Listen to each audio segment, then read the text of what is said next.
Bonjour à toutes et à tous.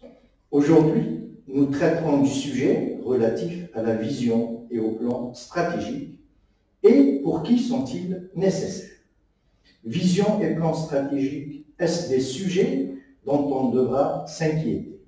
Ou bien sont-ils des éléments destinés seulement à une équipe exécutive ou à la haute direction d'une organisation? On peut répondre à ces questions en notant la citation de Sénèque, un célèbre philosophe romain, né à Cordoue et décédé à Rome. Il avait cité « Il n'y a pas de vent favorable pour celui qui ne sait où il va ». Pour ma part, je rajoute « Là où il n'y a pas de vision, les gens périssent ». Il faut noter que lorsque je parle d'organisation, cela sous-entend l'entreprise, l'institution ou l'État.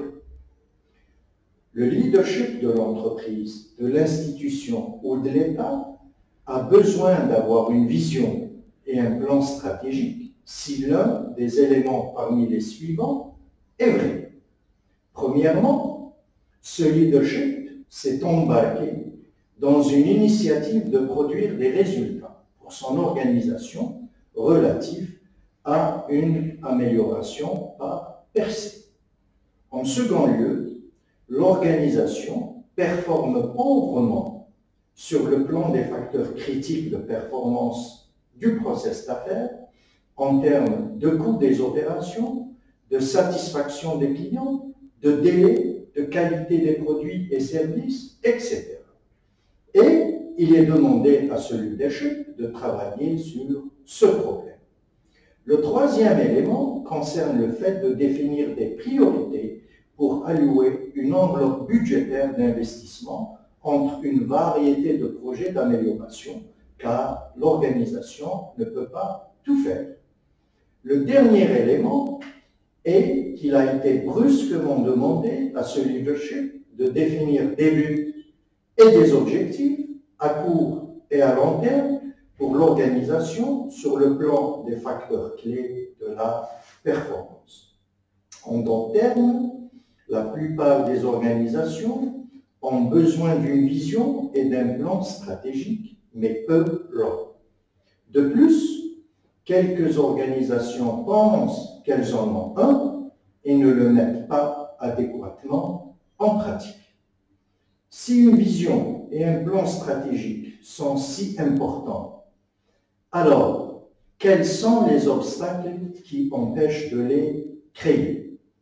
En d'autres termes, quels sont les facteurs préventifs pour que l'organisation ait une vision et un plan stratégique à suivre afin de conduire et piloter des améliorations par percée?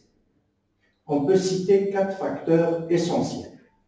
La conscience, l'envie ou le désir, le savoir-faire et la compétence d'agir. Dans beaucoup de cas, la conscience est une question clé. Le travail au jour le jour, conjugué aux besoins urgents et pressants des problèmes quotidiens, sont totalement absorbants. N'est-il pas assez de traiter seulement des problèmes auxquels on est confronté en prenant chaque jour un à la fois? Probablement pas. Cela est dû à l'absence d'une vision et d'une planification qui font que l'organisation soit si réactive et dépense beaucoup de temps et d'énergie à éteindre des incendies plutôt que d'être proactive pour satisfaire les besoins des clients et des citoyens. Cet état de fait se matérialise par un certain nombre de symptômes qui sont de l'ordre de 6. Le premier symptôme montre que beaucoup de projets sont entrepris avec beaucoup d'activités qui produisent très peu de résultats.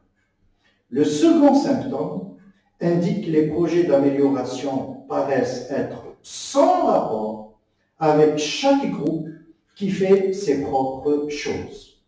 Le troisième symptôme est relatif à l'établissement des priorités entre les différentes opportunités d'investissement Et on se retrouve face à un problème de répartition des enveloppes du budgétaire en se posant des questions. Combien sera le montant de l'enveloppe et à qui la donner? Quelle est la plus importante chose à faire? À travers le 4e symptôme, il n'est pas aisé de dire que l'organisation est prospère lorsqu'on n'a pas de carte de route permettant de visualiser les progrès. Le 5e symptôme montre qu'il n'est pas apparent si les activités courantes conduiront l'organisation là où le leadership a besoin d'aller, parce que personne n'est assez sûr où c'est. Le 6e symptôme montre que le leadership dépense la plupart de son temps à réagir à des crises. Dans la mesure où un parmi les symptômes que je viens d'énumérer est vrai par rapport à la situation de l'organisation, alors son leadership devrait être conscient qu'un composant critique lui manque, une vision et un plan stratégique. Le second obstacle qui empêche d'avoir une vision et un plan stratégique est le manque de désir ou d'envie d'en créer un. Un tel manque de motivation de faire ce travail peut provenir soit du manque d'expérience sur comment les visions et les plans efficaces peuvent conduire et stimuler une organisation, ou bien d'expériences antérieures relatives à des faibles exercices de vision et qui ont été improductifs. La motivation est un obstacle difficile à vaincre. La motivation peut contenir l'attraction, c'est-à-dire attirer les autres vers une approche ou des pratiques de gestion telles qu'établir une vision et une planification stratégique, ou bien d'entreprendre des actions permettant d'éviter des douleurs. La nécessité d'une vision et d'un plan stratégique est motivée, en dehors de l'échec majeur ou potentiel des affaires, par un besoin de développement personnel et organisationnel. Le développement organisationnel constitue la plupart du temps l'élément moteur. Cependant, étant donné les changements des rôles des acteurs dans une organisation, c'est-à-dire passer d'une position de gestionnaire pour devenir entraîneur et chef, la question critique relative au leadership est comment diriger à partir d'une position forte, basée sur une vue du futur, et quel est le plan qui permettra à l'organisation d'atteindre cette position. Pour le leadership ayant pris conscience que la vision et le plan stratégique sont absents et qui a le désir de les créer, le prochain obstacle auquel il sera confronté est relatif au savoir-faire. Il doit répondre à un certain nombre de questions. Par exemple, que devrait-il faire en premier? Est-ce qu'il a besoin d'une équipe? Comment sélectionner l'équipe et qui sont les bons joueurs? Comment reconnaître une vision forte et un plan stratégique faible? Comment gagner le parrainage de l'exécutif? Comment communiquer à toutes les parties prenantes au sujet de ce qu'il fait, de façon que toutes ces parties prenantes se sont engagées et bien informées? Une autre question est comment assurer l'alignement avec les attentes de toutes les parties prenantes, ainsi que la direction à prendre de leurs affaires. Gagner ce savoir-faire par le leadership sera critique pour le succès à créer et soutenir sa vision et son plan stratégique. Si les trois facteurs, conscience, désir et savoir, sont satisfaits, Le leadership et son équipe ont-ils la capacité d'agir sur la base de ce savoir-faire pour créer une vision et un plan stratégique? Savoir la théorie est une chose. Agir sur la base de cette théorie pour produire des résultats est complètement une autre chose. Considérez des épreuves sportives. On peut savoir comment jouer, mais jouer bien et savoir comment jouer n'est pas la même chose. La pratique ou l'exercice est une exigence clé. Même avec la pratique, certains joueurs jouent mieux que d'autres. C'est aussi vrai avec la vision et le process de planification.